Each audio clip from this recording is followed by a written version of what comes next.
hard time feeling bad about it.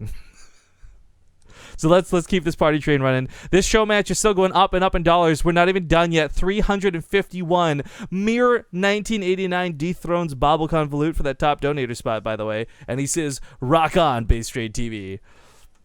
Cool. Cool. All right. It's match number 1 for the MATCHERINO show matches. Oh, sorry. I got to fix my mouse because I was playing the game. Like an idiot. Scarlett, please send me money, Washed Up Pro Gamer. So what Harstem is spamming in chat right now before we do the intros is, of course, the promo code to donate $1 if you have no money to the show match prize pool. Once again, really emphasizing MATCHERINO is donating money from their pockets for you just by going to their website and checking it out. That's what I think is so cool about it. So use promo code SCARSTEM to get involved. But we are in the first game, spawning in the bottom left corner of the map. It's going to be the blue, Protoss player, Invasion Gaming's Harstem. And top right as the pink Zerg, it's Acer's Scarlett. Of course, her name on the overlay is Shura. She's changed her Twitter to Shura as well, but she's not Shura if she wants to be called that. No, we did ask, and Take TV asked, and she said, I don't know. So maybe this is like a full-on name change and identity swap. It's not the first time it's ever happened in StarCraft, but I still stand by the fact that, like, Scarlett is just a badass name. Like, that is a cool as hell name. Yeah, like the Scarlet Witch or the Scarlet... Okay, not comparing it to other people. I just mean, like, stand alone. It sounds fun to say. Like, it just rolls off the tongue. I don't know. But love ToolSC2 just subbed to the channel. Thank you very much for that subscription, sir. But, PVZ. It's worth noting, by the way, Harstem, telling this story once again, is in Korea. He moved there. He's actually living there. He's training his best so they can perform well in Legacy of the Void. And Harstem, there's a really cool story here where at the end of last year, we actually ended up doing this sort of ladders hero type thing with him, and he was the one who had the initiative to make it happen. He wanted to improve the European ladder, and I don't know if moving to Korea was like just because he wanted to get better, or if it was like desperation because there was no competition that could get him better in Europe. I don't know, but Harstem's always been a very I guess forward thinking, and he's got a lot of initiative when it comes to improving his playstyle. I've got a lot of respect for Harstem, so I was really glad when he accepted the show match proposal today. Because they're chatting in chat, I did look up for their sake and yours. When was the last time they played together? And it was the DreamHack Open 2014 summer, where Scarlett did 2-0 him. Wow, that's some time. Yeah, Scarlett 1-0'd him in an Acer Team Story Cup, and Scarlett 1-0'd him in IPTL. Basically, Scarlett has the win record. Well, actually, so I want to talk about Scarlett too. I just finished talking this big game up for Harstem, right? Scarlett and I were talking a lot at BlizzCon about silly things and Legacy of the Void, and she wasn't quite full at like at BlizzCon. Still, this is like almost a month ago. Oh, heartbreak to say that. It was before Legacy of the Void went live, so she wasn't doing a lot of practice.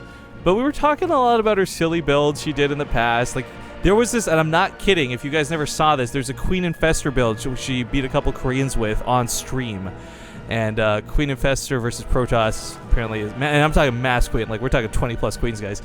Apparently pretty good. And we talked about some other bullshit builds she may or may not have in her pocket.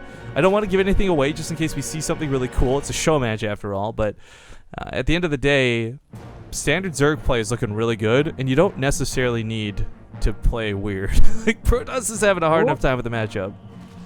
Yeah, exactly. And she did beat Huck, who has been playing Legacy of the Void for a while, so it's obvious she knows what to do versus Protoss.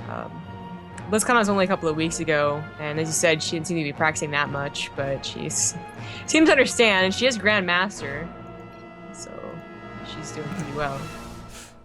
Okay, I guess Harstem did not intend to send the Adepts into the mineral line. Tactical feed, yeah. All that gold she gets for that kill. Basically a MOBA.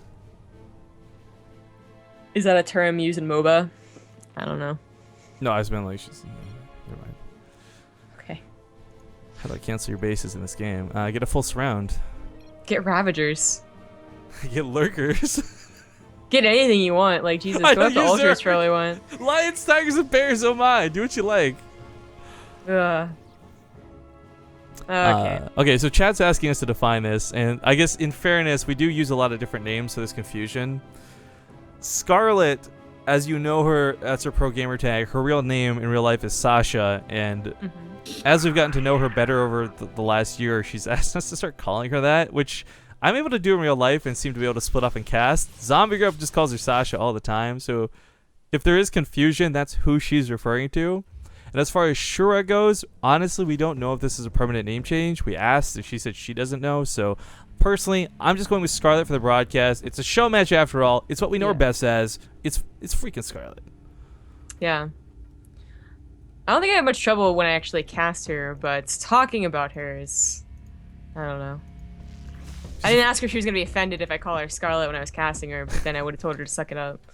Yeah, she's a fun person. And, you know, honestly, she'd probably do it too just to impress you. She'd be like, fine, I will suck it up. You better notice, though. I don't think that's true. When did she ever try to impress me?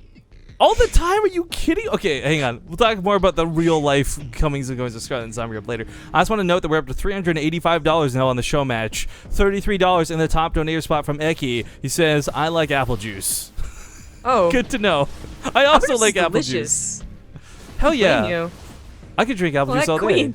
That queen dodged 3 force fields. Well, I just assumed it was going to die, so I looked away. Yes, eat health hype. What the Harstem not doing so out in his control. Probably couldn't have gotten a Mothership Core, but could have gotten a lower, maybe. Lower. I do like the idea of going for the warp prism behind this, though. He was trying to get to the natural base. I think the idea was either distract in the front or distract in the natural and hit on the other side. Unfortunately, didn't quite pan out, so... Going back for round 2 of the Adepts later, it's not worth noting, though, this is not like what we saw earlier today. We don't have any resonating glaives coming out or anything like that, like Patience did versus Beyond, and Harstem did not see this. And by checking the vision, I screwed up graphs. Damn it! It's so hard not to do, because I love checking the vision of players like, all the time. But Spore Caller comes down. There's already Hydralisks out. Yeah, this is still going to get the unload, though, and Scarlett can't really ignore this, because Adepts, even without their Resonating Glaive upgrade, are still very deadly units that should not go unattended. She got Invitation Pit as well as Hydras, as we can see, but no Roach Warren, and I think this Invitation Pit is for a Hive? She gets wait a minute, she gets she double expands. Okay, that's what I was looking for. She double expands and gets a macro hatchery, so 3 hatcheries on the production tab right now. It's going to be quite a lot of larvae. You know, you can do with 6 hatcheries, make a lot of queens. Just saying. I'm hoping. I don't think she's gonna do it. No? I don't think she's gonna do it. But my fingers are always crossed. Disruptors are coming out for Harstem, and this is where the matchup gets really interesting for me, because Disruptor versus Lurker has probably one of the most unique interactions in just general matchups right now. And in terms of like things, okay, the Disruptor doesn't cost money to fire. It's got a fairly long cooldown, and it's a somewhat vulnerable unit. Lurkers will keep it at bay, and the Disruptor has to kind of take its time killing the Lurkers to advance forward. You're not going to see a Protoss player go up with the Observer and just blink in. That's going to get them killed. So you kind of see the economy of Zerg players come into effect, where they just have to keep building and replacing the Lurkers immediately on the front lines. And the second that starts to slip for either side, either player, that's when we see breaks and tug-of-wars start going one way versus the other. But... again, we might not see it go to that direction. Scarlett's going for a Hive pretty darn quick. Vipers will probably be out sooner than later. But Harstem's got a pretty nice push. She's only going for Ling Hydra right now, though, and that's not it's not exactly a very beefy composition, you know? Not so worried about the Disruptors getting on top of the Hydras, to be honest. I mean, if that happens, a lot of them are going to go down, but the Blink Stalkers with a good concave can take on Hydras, of course. But that has to come down to numbers, and now Scarlett has 14 more Hydras on the way. The army is looking quite scary. This is a Mothership Core, no recall, and now stuck basically in a place where he can't blink back. Did Guardian Shield get upgraded with his graphic, by the way? That looks really cool now. I didn't notice. But besides actually catching Harstem in a position he can't really blink, the Hydras are just, they're not beefy enough. Yeah. No Lings, no Roaches. They will eventually just kind of bleed out, but Scarlett going massive amounts of Hydras. I guess the thing is, like, if you don't have any Hydras to buffer for the Hydras, you can use your Hydras to buffer for the Hydras. Even she admits that didn't work out. Maybe I just added something else. I don't know. Well, for the time being, just an update. We do have a new top donor for the show match series. Riamar, not so surprising. Hashtag Trundle. God damn it. $35 is going to be the top person donated to the prize pool, which is up to $420 dank dollars. That's pretty good. Blink almost a bit of a Blink's bait, forward. but here's the disruptor shots. Oh, no. Oh, those Hydras. Oh, those Hydras. One more set coming in for, oh, these Hydras. The Hydra still has a nice DPS. If only had something really buffering for them, even being a lot better. Scarlett's good. What did she use that hive for, anyways? Swarmos? Yeah, there's a single Swarmos. What? I feel like this was a mistake, but she's still utilizing it. Sends out a couple locusts. Gets picked out of the sky. Disruptor shots coming in for round 2. On creep has the ability to outrun these, but not going to happen here. Diving through, diving in. Oh, big Jesus. shots on the right side. Harstem takes out such a huge amount of the Hydras. Looks like Scarlett's gonna go ahead and just kind of lose here. She's lost her army. She's losing her extra base. Harstem didn't really do a lot of pressure, and usually that'd be a very bad thing versus a Zerg player who does seem to have the upper hand in this matchup. Oh, while this went on, base on the right side got torn down by a small run by. I didn't even realize there was action going on over there because we're so obsessed on the disruptors over here. Yeah, this is looking good for Harstem. I gotta say, it'd be kind of hard to lose after taking out 2 bases like this. Plus another good disruptor shot, another disruptor shot.